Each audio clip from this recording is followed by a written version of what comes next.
Hey everybody, it is Eric and Nick, and we are back from Halloween Hoopty Fest at New Hampshire Motor Speedway, where we had one great race, 2 fires, 3 awesome judges, and 4 Saabs. If you've been around lemons for a while, you know that New England may have a little bit of reputation for aggressive driving. Here's Johnny! This time, despite being October in New England, the weather was fantastic and the driving improved as a result. Yeah, you know, there's a reputation New Englanders have in cars. But outside of cars, they're pretty great, helpful people. Our media guy Adam brought his bike, didn't realize he had a flat tire on it. A team brought him an inner tube. That was hella sweet. And then we saw a bunch of teams pitch in and help other teams who needed cage help. Specifically, the Blue Vice Porsche guys needed to rebuild part of their cage. A whole bunch of people jumped in, helped them out. In the penalty box, we had our first ever all-female judging crew with Judge Mary Harris, Shelley McKee, and Janice German. They brought back the pumpkin carving, which is a tradition for the New Hampshire October race, and a new penalty, the Reflect on Your Crimes penalty, which is where you have to cover your car in reflectors so that everyone can reflect on your terrible driving. So this appears to be some sort of Morse code. What does it say? We suck in Morse code. Breaking news from across the Atlantic. Now, also this weekend, we met Ian, who is friends with the guys who drive a Lancia, which means they have a lot of downtime in the paddock. So Ian was hanging out and heckling drivers in the penalty box, and Shelley said, well, you're pretty good at this. Why don't we just deputize you for a little bit? I'm a deputy. I deputize. So Ian helped wrap one of the drivers to the roof for a third black flag. That is his favorite penalty. And by the way, Ian has watched all of the wrap-ups, and I'm sure you have too. And Ian also introduced what may be my new favoritist penalty, the Bring Me a Raw Uncooked Potato penalty, wherein you have to bring Ian a raw uncooked potato. This race was sold out, and we really hate to do this, but we had to cut some people from the list and stick them on the wait list. So, just a reminder, for all events, sign up and pay early to lock in your spot. One of those waitlisted teams was the aptly named Hopes and Dreams Racing, and they showed up just to hang out. They had a 3D scanner, and they used it to scan both Dale and Kim, and we can't figure any way that will be used for evil. Hopes and Dreams Racing is the best Lemons team of all time. I agree. I can't tell what's real anymore. 3 Pedal Mafia took the waitlist thing and just made it their weekend. They did a whole personal waitlist attorney theme with the slogan, if you don't race, we don't race. They were protesting the judges all weekend and soliciting teams to join their class action suit against Lemons. They even had a suit drafted up to take Jay and all of us to small claims court. Guilty, guilty, guilty! And of course, 3 Pedal Mafia hosted yet another fabulous potluck. Deutsche Bag Racing was there in their Volkswagen Jetta, and they had an excellent Revolutionary War theme, complete with a drummer and replica muskets. Now, the drumming wasn't just an act. They had an actual drummer and an actual rest of the band that played for the potluck, and they were actually good. So, potluck and band on Saturday night, and for a little extra entertainment, the barbecue shack maybe caught on fire a little bit Saturday night.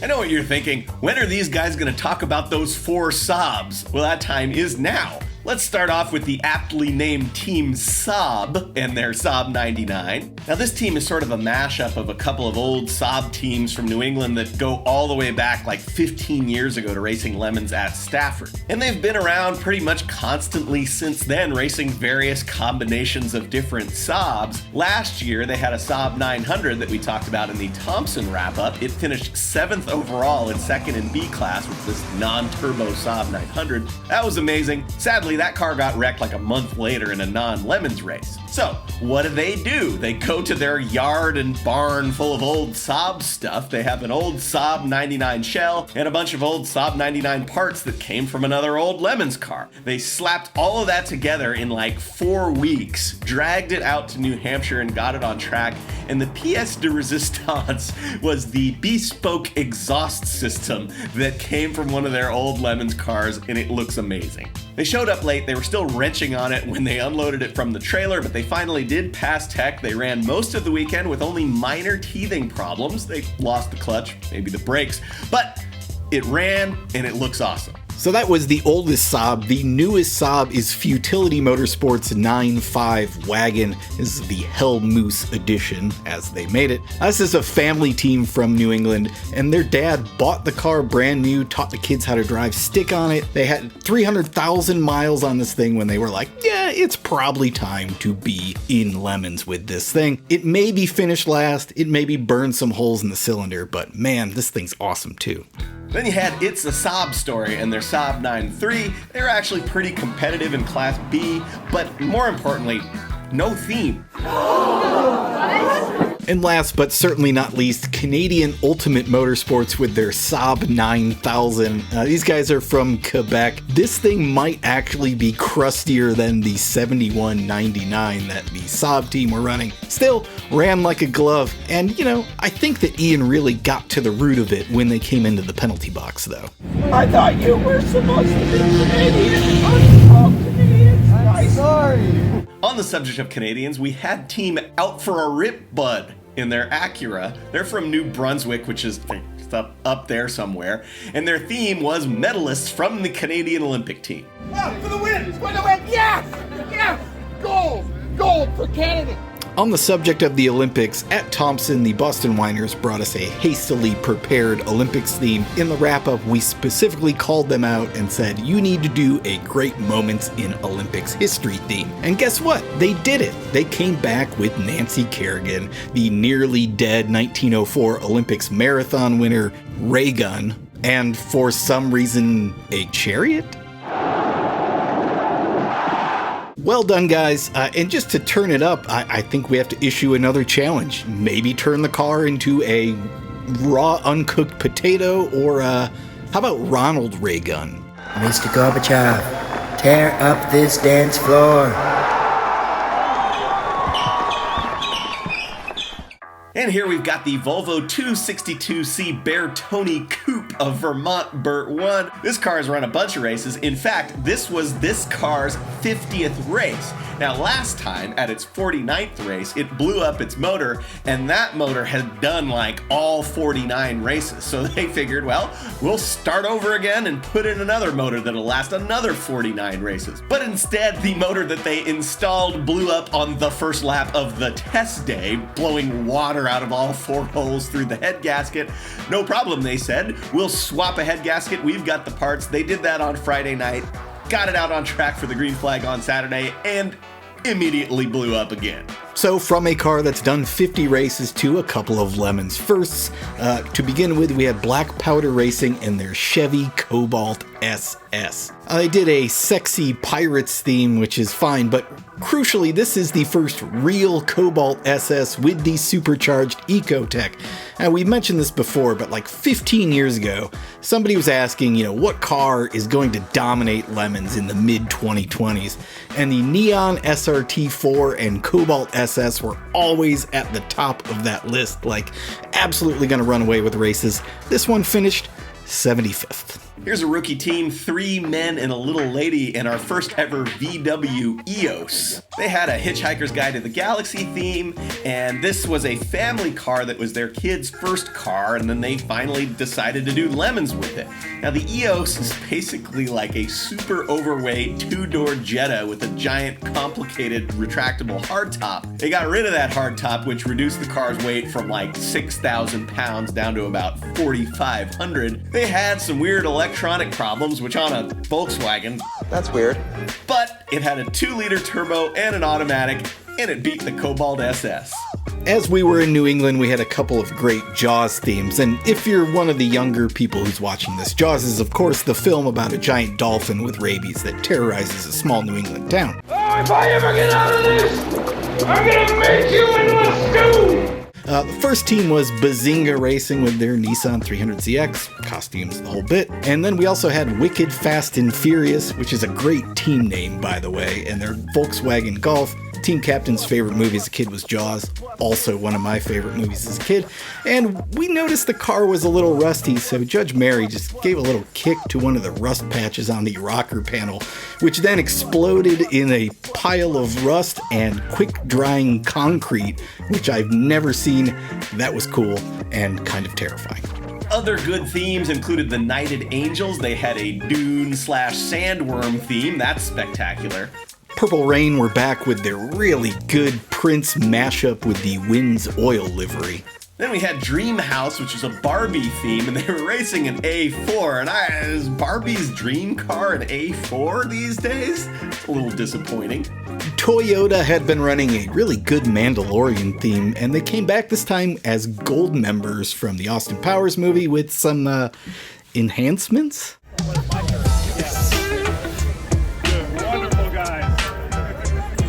Then we had 30 minutes or less in their Volkswagen Golf, and they brought the most elaborate presentation for BS inspection, trying to talk their way into Class C. It didn't work, but what really did help their argument was their race performance. Horrible Racing was back after a couple years away. They won a Halloween Meets Gasoline a couple years ago. They had a great two-car team of matching cars, a Ford Taurus and a Toyota Solara.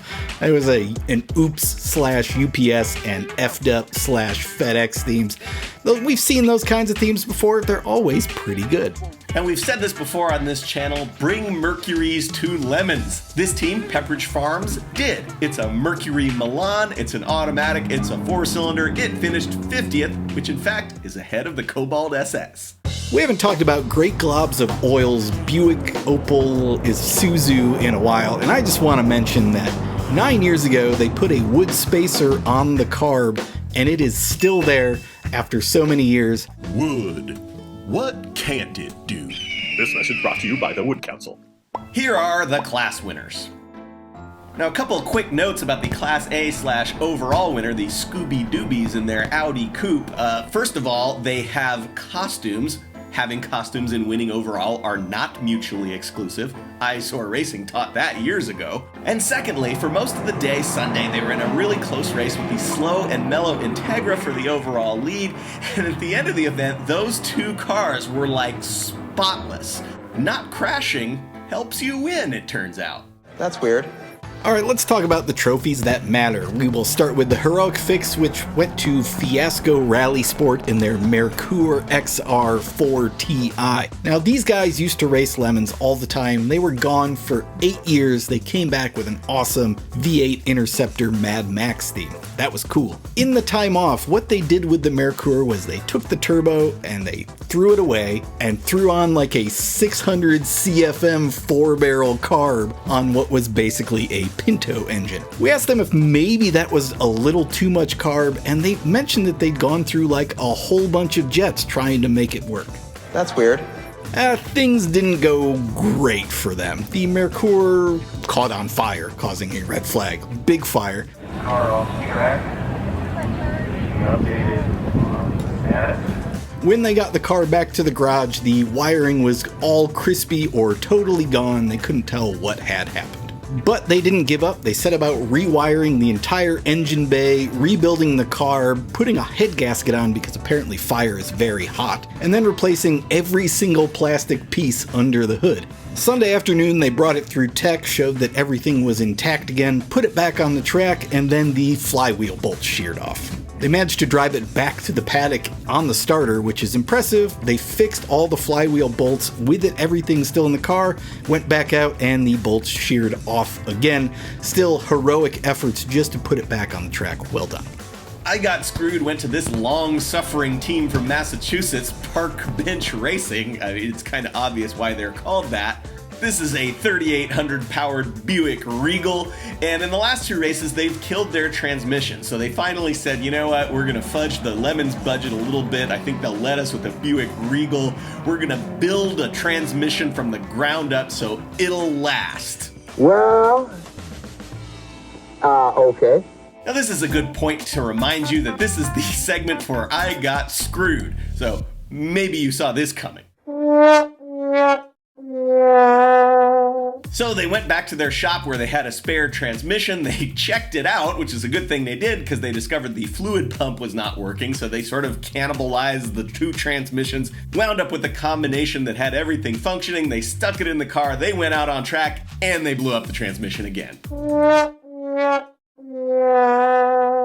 The special trophy was the Backwoods Farm Truck project, which went to Dumpster Fire in their Dodge Sweeptline pickup truck. Now, this is a team who raced a Camaro a few times, and they really wanted to up the ante in crappiness, so they pulled this Dodge pickup truck out of the woods with all of the moss and stuff all over it.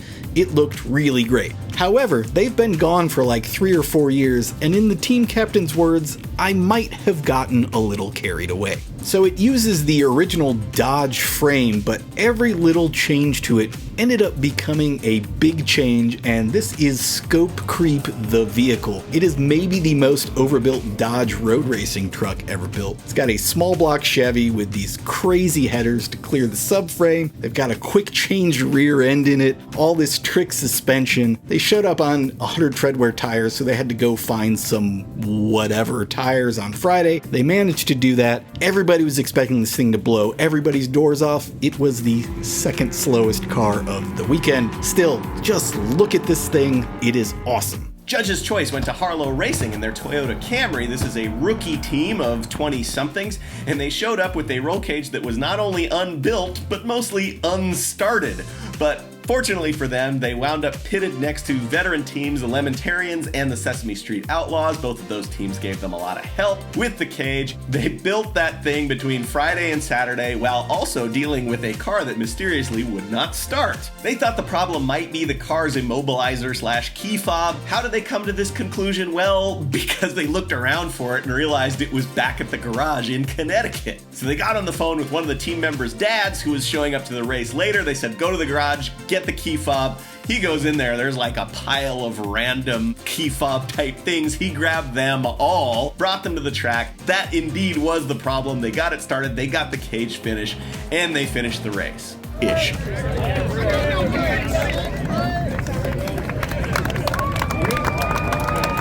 Organizer's choice went to Ram Van Racing. Now, this is a Fordham University professor and a bunch of his former students with the car he used to drive to work, supposed to look like the campus bus.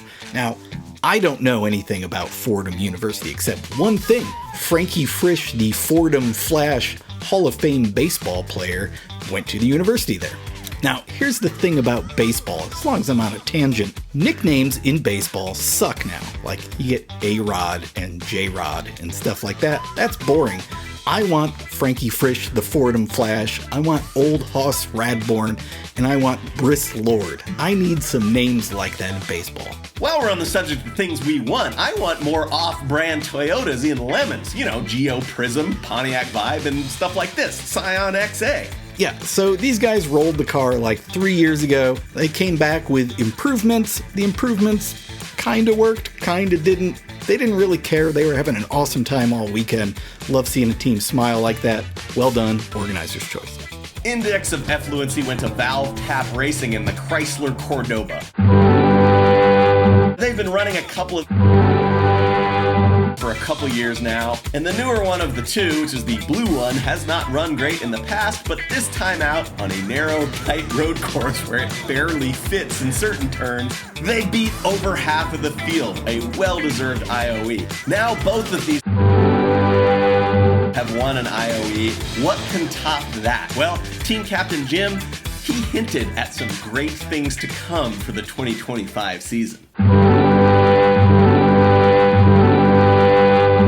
Halloween meets gasoline for the best theme went to ATS/ABBA Racing and their Rover 600. Now, this is a team of English guys, including author Rich Duisberg, who fly over to do the New Hampshire race every year. And they used to do it in a Miata, and they decided that wasn't nearly British enough. Somehow, Rich got his hands on this Rover 600 in England and decided to ship it stateside for lemons. But it is no ordinary Rover. It belonged to Slim Borgood. Everybody knows who Slim Borgood is.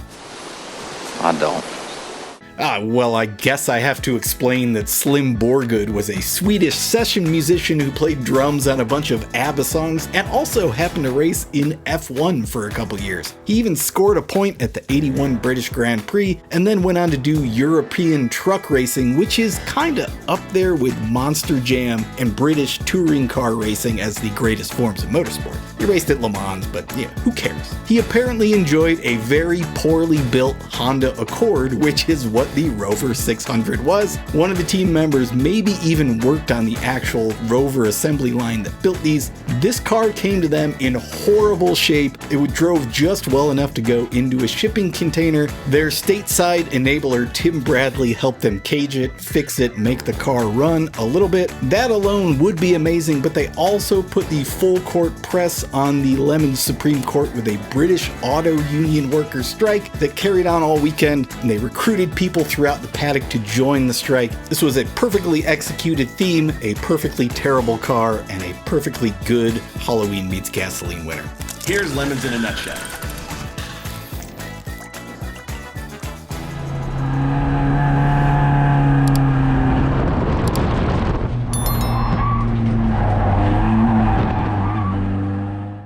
Every second you don't subscribe or watch one of these videos, another Vega is sent to the crusher. Won't you help us save Classic?